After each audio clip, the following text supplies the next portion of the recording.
Praise the lord, hallelujah. মই আহিলোঁ বাগানত ঘূৰি ঘূৰি। জানেই বাগানৰ মানুহবিলাক আৰু পাত তোলা মানুহ হয় আৰু বাগানত তোলে। আৰু এটা গান আছে, মই পাহাৰীয়া, মই বাগানী ছোকৰা বুলি কনে গানো আছে। কিন্তু এইবিলাকতো ক'ব নোৱাৰোঁ, কিয়নো আমি ঈশ্বৰৰ কাম কৰা মানুহ হওঁ।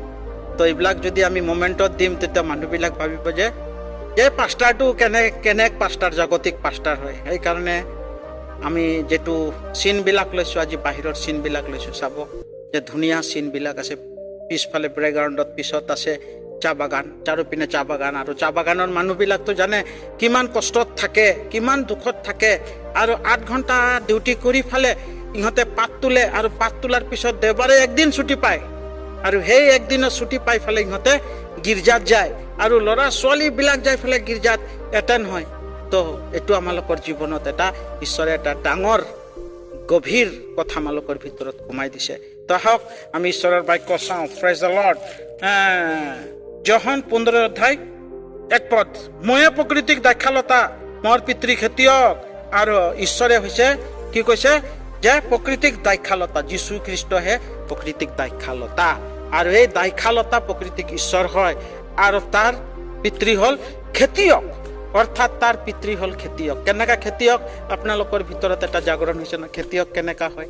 মানুহটো গাছ ৰুলে খেতিয়ক হয়, মানুহে ধান ৰুলে খেতিয়ক হয়। কিন্তু অৰিজিনেল খেতিয়ক কোনে হয়? মোৰ প্ৰিয়সকল, আমি আদি পুস্তক যদি চাম, তাতে আমাক খেতি কৰিছে। Praise the lord.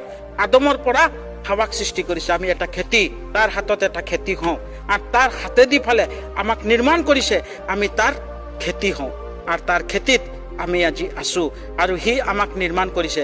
আৰু আমাক নিৰ্মাণ কৰাৰ কাৰণেহে আজি আমি পৃথিৱীত জীয়াই আছোঁ। আৰু প্ৰকৃতিক দাক্ষালতা কোনে হয়? যীশুখ্ৰীষ্ট হয়। দাক্ষালতাৰ লগত যদি আমি জৰ্জৰিত হৈ থাকিম, আমাৰ মাজত কোনো ৰকমৰ বেয়া কাৰ্যবিলাক আমাৰ ভিতৰত নাহিব। অকল পবিত্ৰতা পবিত্ৰতা পবিত্ৰতা পবিত্ৰতা হৈ আমাৰ ভিতৰত আহিব। আৰু যীশুৱে কৈছে প্ৰকৃতিক দাক্ষালতা, আৰু তাক দাক্ষালতা হিচাপে পৃথিৱীত পঠাইছে। আৰু সেই দাক্ষালতাটোক যদি আমি গ্ৰহণ কৰিম আৰু সেই দাক্ষালতাৰ লগত আমি জৰ্জৰিত হৈ থাকিম, তেতিয়াহে আমি এজন প্ৰকৃতিক এটা অৰিজিনেল ফল ৰূপত আমি আহিব পাৰিম। আৰু সেই ফলটো হৈ আমাক পৰিত্ৰাণৰ ৰাস্তা দেখাব। আৰু সেই দাক্ষালতাটো কোনে হয়? যীশুখ্ৰীষ্ট হয়। আৰু সেই দাক্ষালতাৰ যিটো গুৰিটো আছে, মেইন গুৰি হয় যীশুখ্ৰীষ্ট। আৰু প্ৰথম গুৰি আছিলে ঈশ্বৰ জীৱা, আৰু তাৰে পুত্ৰ মেইন গুৰি হয় দাক্ষালতা যীশুখ্ৰীষ্ট। আৰু সেই দাক্ষালতাইহে আমাক ভালদৰে আমাক আজি এই পৃথিৱীত আনিলে।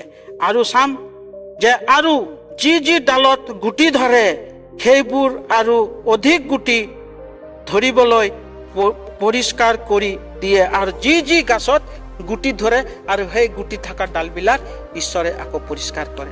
আজি কোন গাছত গুটিবিলাক ধৰে? যিবিলাক দাক্ষালতাৰ লগত লাগি থাকে, সেই দাক্ষালতাৰ লগত ধৰি থাকে, সেই গছতে ভাল গুটি দিয়ে। আৰু যিবিলাক দাক্ষালতাৰ লগত জৰ্জৰিত নাথাকে, সেই গছত কেতিয়াও গুটি নিদিয়ে। আৰু সেই গছটোৰ গুটিটো কি হয়? তলত পৰাৰ লগে লগে পচি যায়, বা বেলেগ বেলেগ জীৱ জন্তু আহি পেলাই তাক খাই দিয়ে। কিন্তু অৰিজিনেল কোনটো গুটি ভাল? যিটো দাক্ষালতাৰ লগত লাগি ধৰে। আৰু সেই দাক্ষালতাটোক লাগি ধৰিব লাগিব।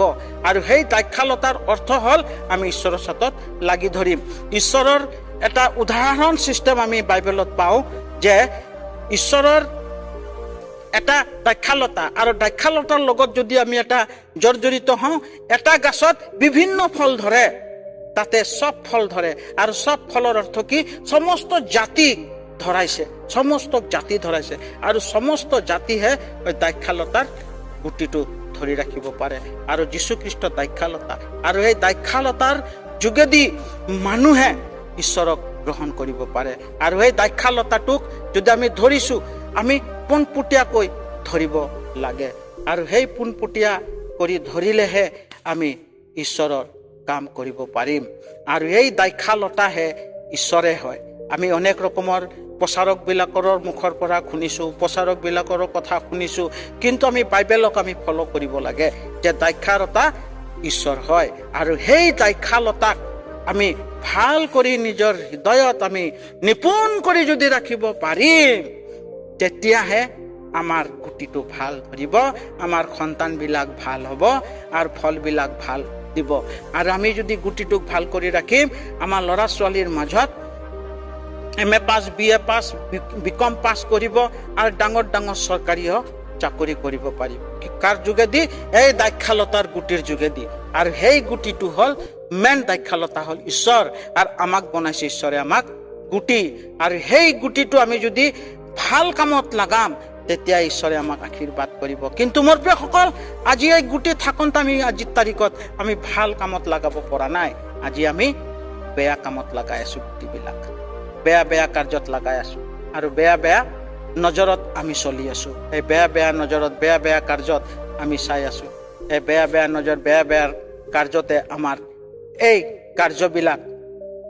কাৰ্যবিলাক দূৰত গুচি গৈছে। কিয়নো আমি গুটিত ভাল কৰি ফচল দিব পৰা নাই। সেইকাৰণে আমাৰ ধানবিলাক মৰি যায় আৰু পাতান হয়। কিয়ৰ কাৰণে পাতান হয়? বিশ্বাসত দুৰ্বল, মা দেউতাৰ বিশ্বাসত দুৰ্বল। মা দেউতা বিশ্বাস নকৰে, মা দেউতা প্ৰাৰ্থনা নকৰে, মা দেউতা গীৰ্জা নকৰে, মা দেউতা পৰিয়াল গীৰ্জা নকৰে। তো গুটিটো ভাল কৰ পৰা হ'ব মোৰ প্ৰিয়সকল? শুনিছেনে? কেনেকৈ হ'ব?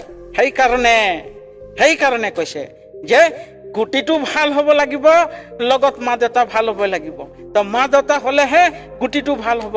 তো মা দেউতা কেনেকৈ থাকিব লাগিব? বিশ্বাসত পৰিপূৰ্ণ হৈ থাকিব লাগিব, বিশ্বাসত পৰিপূৰ্ণ হৈ থাকিব লাগিব। তেতিয়াহে আমি ঈশ্বৰৰ ল'ৰা ছোৱালীবিলাক ভাল উন্নয়ন থাকিব পাৰিম, উন্নয়ন।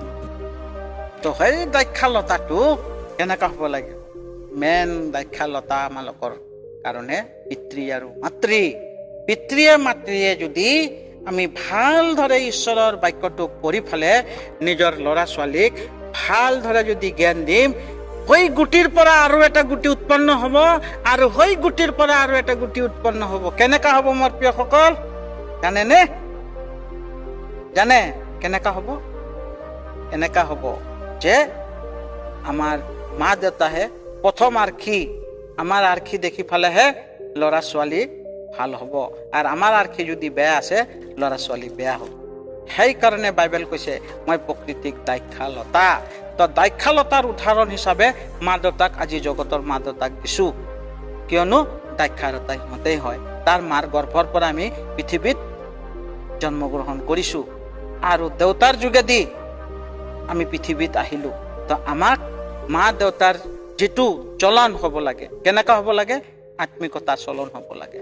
তো এই আত্মিকতাৰ চলন দেখিলেও আজিৰ তাৰিখত ল'ৰা ছোৱালীবিলাকৰ আত্মিকতাত বলৱন্ত হ'ব, আৰু সেই আত্মিকতাত ল'ৰা ছোৱালীবিলাকক ভাল ৰাস্তাত যাব।